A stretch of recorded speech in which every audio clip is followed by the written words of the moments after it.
नमस्कार दोस्तों। दोस्तों, आज का हमारा विषय है किडनी, यानी कि हमारे गुर्दे। जैसे कि शरीर के बाकी अंगों की रक्षा करना बहुत ज़रूरी है, उसी तरह हमें किडनी की रक्षा करना भी बहुत ज़रूरी है। किडनी के जो मरीज़ होते हैं, उनकी केवल 2 ही समस्याएँ होती हैं। उनको अंदर कुछ इस तरह की पैथोलॉजी चल रही होती है, या कुछ आप कह सकते हैं कुछ साइकेट्रिक प्रॉब्लम्स भी होती हैं, मनोविकार भी होती हैं, जिनके कारण केवल और केवल 2 ही समस्याओं का उसको समाधान करना पड़ता है। पहली समस्या जो होती है वो होती है पेशाब का कम आना। उसको यूरिन जो है वो बहुत कम आता है। और दूसरी समस्या होती है कि उसे बार-बार आता है। अब यूरिन कम किन लोगों में आता है? जिनका क्रेटिनिन लेवल जो है वो किसी कारण से बढ़ जाए, जैसे इन्फेक्शन के कारण, या उसके गुर्दे फेल हो जाएं, उसके ब्लैडर में कोई प्रॉब्लम आ जाए, या फिर ऑब्स्ट्रक्शन, जैसे कि उसको बड़े बड़े स्टोन हो जाएं।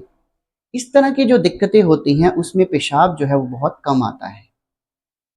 दूसरी दिक्कत जिसमें ज़्यादा आता है या बार बार जाना पड़ता है, उसमें जैसे कि डायबिटीज़ है, व्यक्ति को शुगर हो गई है, ऐसे व्यक्ति को बार बार पेशाब जो जाना पड़ता है, रात को भी वो बार बार उठता है।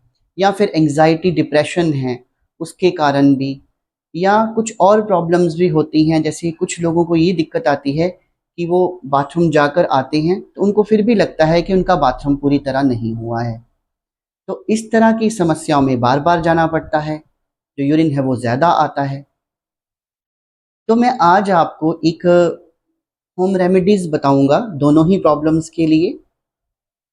जैसे कि मान लीजिए, अगर उसको पेशाब कम आ रहा है, उसका क्रेटिनाइन लेवल हाई हो गया है, उसको यूटीआई है, इन्फेक्शन है, या फिर उसको स्टोन्स हैं, ये सब प्रॉब्लम्स हैं जिसमें यूरिन जो है वो कम आता है, वो उसकी रिटेंशन रहती है। तो अब हमने यहाँ करना क्या है? हमें चाहिए कि हम किडनी की अच्छी तरह से डिटॉक्सिफिकेशन करें, किडनी का फ्लो बढ़े। ये हमारा मोटिव होता है। तो उसके लिए मैं आपको एक जड़ी बूटी बताने जा रहा हूँ, जिसका नाम है गोक्षुर। गोक्षुर एक बहुत ही अच्छी जड़ी बूटी है। आप नेट पे भी सर्च करके देख सकते हैं। छोटी जो गोक्षुर होती है वो हमने लेनी है, और होम रेमेडी में आपने करना कुछ नहीं है, उसका एक फाइन पाउडर बनाना है। आप पाउडर बनाकर उसे आप किसी प्लास्टिक या शीशे की बोतल में रख लीजिए, और जिसे इस तरह की प्रॉब्लम्स रहती हैं वो व्यक्ति आधा चम्मच खाना खाने से आधा घंटा पहले पानी के साथ डेली ले, और 3 महीने तक आपने ऐसे करना है। अगर आपकी किडनी में फ्लो पूरी तरह से नहीं आ रहा है, किडनी फंक्शन एबनॉर्मेलिटी है, क्रिएटिनाइन हाई रहता है, या फिर आपको किसी स्टोन की प्रॉब्लम है, आपको 9 mm 10 mm का स्टोन है, उससे ऊपर का भी हो सकता है। तो इस तरह की प्रॉब्लम्स के लिए ये जो मैंने होम रेमेडी आपको बताई है, जड़ी बूटी बताई है, मार्केट में इजीली अवेलेबल है, ऑनलाइन अवेलेबल है। आप मंगा सकते हैं और अपना जो उपचार है वो घर पर ही कर सकते हैं। किसी ने मुझे कमेंट करके पूछा था कि ये बहुत सारे जो होम रेमेडीज में किडनी फंक्शन एबनॉर्मेलिटी के लिए एक रेमेडी बताते हैं, जिसमें पीपल के पत्ते लेने होते हैं और कुछ नीम के पत्ते लेने होते हैं, और उन्हें ऐसे तोड़ मरोड़ कर पानी में अच्छी तरह उबाल कर छान कर उसका जो जल है, वो जो एक ड्रिंक जो तैयार होता है, डिटॉक्सिफाइंग ड्रिंक तैयार होता है, वो पीने से क्या इम्प्रूवमेंट आती है? डेफिनेटली आती है। ये दोनों ही चीज़ें डायूरेटिक होती हैं, और ये किडनी में जो है यूरिन के फ्लो को बढ़ा देती हैं, किडनी को डिटॉक्सिफाई करते हैं। लेकिन इसमें 3 महीने का समय लगता है कम से कम।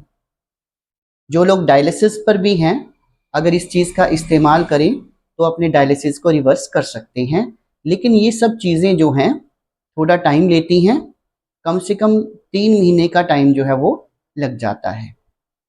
या फिर जिन लोगों को एंग्जाइटी रहती है, उन लोगों को भी ये बहुत दिक्कत रहती है कि उन्हें बार बार यूरिन करने के लिए जाना पड़ता है। तो उसके लिए मैं आपको एक छोटी सी होम रेमेडी, और जो मैं आपको चीज़ बता रहा हूँ वो घर में ही अवेलेबल होती है, जो कि तिल हैं। तिल भी 2 तरह के आते हैं, अगर काले तिल आपको अवेलेबल हो जाएँ तो और भी बेहतर है, नहीं तो आप सफ़ेद तिल ले सकते हैं या फिर काले और सफ़ेद तिल दोनों को मिक्स कर सकते हैं। और करना कुछ भी नहीं है, रोज़ 1 चम्मच तिल लेना है और उसे मुँह में रखकर अच्छी तरह से आपने उसको चबाना है। तो आप देखेंगे कि ये यूरिन जो बहुत ज़्यादा अनायास ही चला रहता है, उसको कंट्रोल करने में मदद करता है। तो आप 3 महीने के बाद देखेंगे कि आपका यूरिन जो है वो कंट्रोल हो रहा है। लेकिन ये रेमेडीज़ काम करती हैं 100%, लेकिन ये नहीं कि आपने हफ़्ता 10 दिन इन रेमेडीज़ को यूज़ किया फिर आपने बंद कर दिया, ऐसा नहीं है। डेली रूटीन में आप इनको यूज़ कीजिए। जैसे कई लोग जैसे जो दिमागी तौर पर भी जिनको प्रॉब्लम रहती है, डिप्रेशन रहता है या एंग्ज़ायटी रहती है, उनका भी फ़्लो बढ़ जाता है, बार-बार उनको यूरिन जाना पड़ता है, तो उनके लिए ये होम रेमेडी बहुत अच्छी है। तो आशा करता हूँ दोनों होम रेमेडीज़ आपको समझ आई होंगी और मेरे व्यूअर्स जो मेरी ये वीडियो देख रहे हैं, बहुत सारे लोगों को ये प्रॉब्लम्स भी रहती होंगी। कमेंट सेक्शन में कमेंट करके ज़रूर बताना कि क्या आपको इस तरह की कोई प्रॉब्लम है और मेरी रेमेडीज़ को यूज़ करना, करने के बाद आपको कोई फ़र्क है या आपको कितना फ़र्क पड़ा है।